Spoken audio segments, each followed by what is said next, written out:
إن الحمد لله جميعا والصلاة والسلام على من لا نبي بعده أما بعد فأعوذ بالله من الشيطان الرجيم بسم الله الرحمن الرحيم إن الصلاة تنهى عن الفحشاء والمنكر ولذكر الله أكبر والله يعلم ما تصنعون قال النبي صلى الله عليه وسلم أول ما يحاسب به العبد يوم القيامة الصلاة قال رسول الله صلى الله عليه وسلم مفتاح الجنة الصلاة أو كما قال عليه الصلاة والسلام صدق الله مولانا العظيم الحمد لله শারবার শাহ রহমতুল্লাহ আলাইহির স্মৃতি বিজড়িত ঐতিহ্যবাহী ইসলামিয়া মাদ্রাসা আজকে সাপ্তাহিক সভা সেমিনারে উপস্থিত আছেন সম্মানিত সভাপতি সাহেব এবং দূরদূরান্ত থেকে আগত আইলিম প্রবেশিত আইলিম আহরণকারী প্রিয় ছাত্র ভাইয়েরা, আপনারা অবশ্যই অবগত আছেন যে আমার নাম সাপ্তাহিক সভা চার্টার দেওয়া হয়েছে এবং এর সাথে সাথে আমি একটি বিষয় নির্ধারণ করে নিয়েছি। সেই বিষয়টি হলো নামাজের গুরুত্ব এবং ফজিলত। বিষয়টি অনেক গুরুত্বপূর্ণ, আমি নগণ্য। এই বিষয়ে বয়ান দিয়ে যে আপনাদের অসন্তুষ্ট মনকে সন্তুষ্ট করতে পারবো এরকম যোগ্যতা এবং মর্যাদা অর্জন করতে পারি নাই। যদি মহান রব্বে কারীম মহান রব্বে কাবা আমাকে দুইটি কথা বলার তৌফিক দান করেন, দুইটি কথা বলে বিদায় দিব, মা তাওফিক ইল্লা বিল্লাহ। আমি যে আয়াতের কারিমা তেলাওয়াত করেছি ওই তেলাওয়াতকৃত আয়াতের মধ্যে মহান রব্বে কারীম বলেন ইন্নাস সালাতা তানহা আনিল ফাহশাই ওয়াল মুনকার, নিশ্চয়ই নামাজ মানুষকে বিরত রাখে অশ্লীল এবং নির্লজ্জ বেহায়াপনা কাজ থেকে। রাসূলের জামানায় এক সাহাবী রাসূল সাল্লাল্লাহু আলাইহি ওয়াসাল্লামকে জিজ্ঞাসা করেন, ইয়া রাসূলুল্লাহ, অমুক সাহাবী উনি নামাজও পড়েন গুনার কাজে লিপ্ত হন, অমুক সাহাবী উনি নামাজও পড়েন পাপাচারে লিপ্ত হন, উনি নামাজও পড়েন শরাব পান করেন।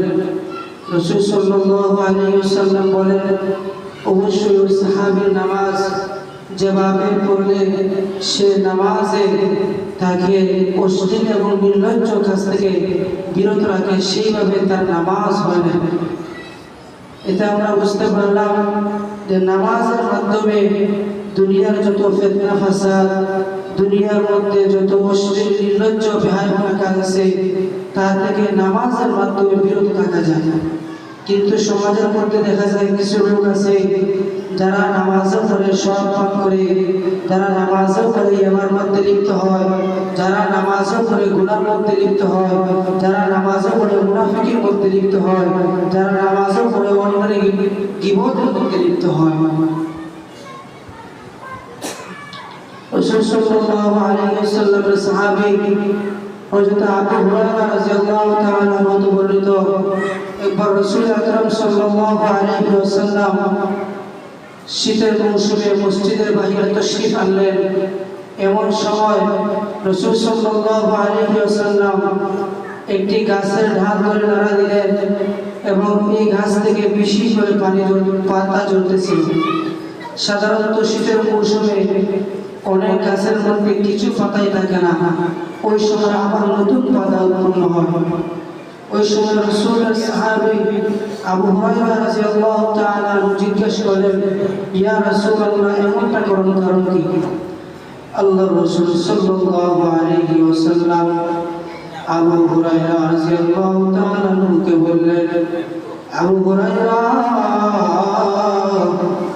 দুনিয়ার মধ্যে কোনো মানুষ যখন কোনো গুনাহের বান্দা যখন আল্লাহ তাআলাকে রাজি খুশি করার জন্য ওযু করে, আর ওযু করে মসজিদের মধ্যে যায়, আর ওযুর পানি যখন ঝরে ওই ওযুর পানির সাথে সাথে ওই গুনাহগার বান্দাগুলোর গুনাহগুলো ঝরতে থাকে।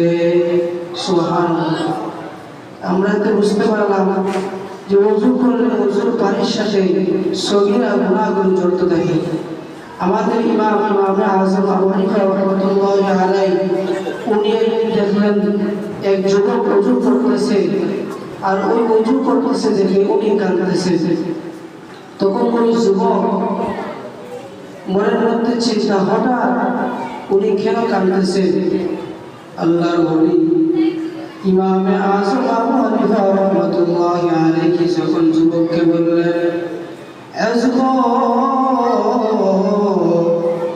যুবক যখন দেখলেন আল্লাহর ওলি ইমামে আবু হানিফা রাহমাতুল্লাহি আলাইহি কান্না করতেছে, যুবককে বললেন, আল্লাহর ওলি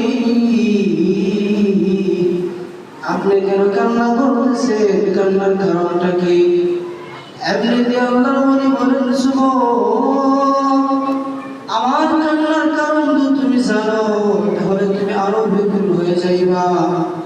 আমি কান্নার কারণ হলো তুমি যে ওযু করতেছো ওই ওযুর পানির সাথে গুনাহগুলো ঝরতেছে, আর তোমার যে ওযু করতেছো ওযুর পানির সাথে গুনাহ ঝরতেছে, এই জন্য আমি কান্না করি। এই কথা আসলে যুবক বাড়িতে চলে গেলেন।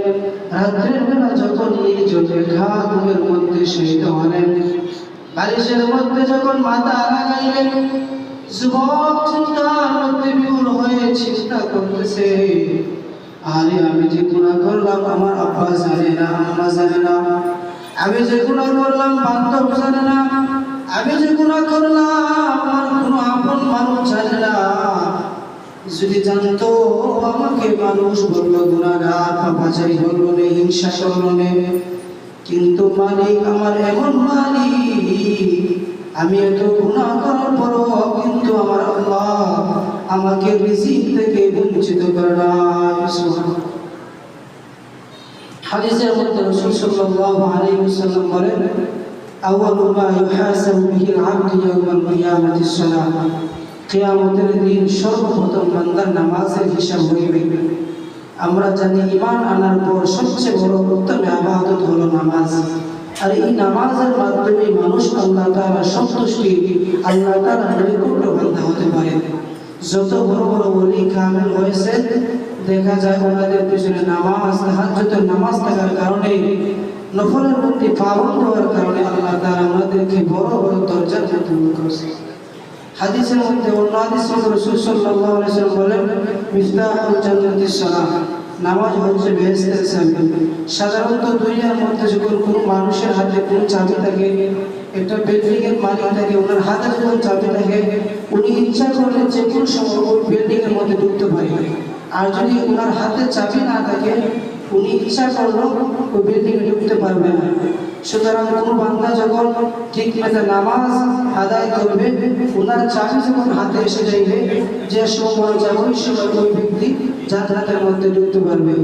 আল্লাহ তাআলা আমাদেরকে নামাজের গুরুত্ব এবং ফজিলত করে সর্বপ্রথম আমাকে আমল করার তৌফিক দান করুন এবং আপনাদেরকে আমল করার তৌফিক দান করুন। ওয়া আখিরু দাওয়ানা।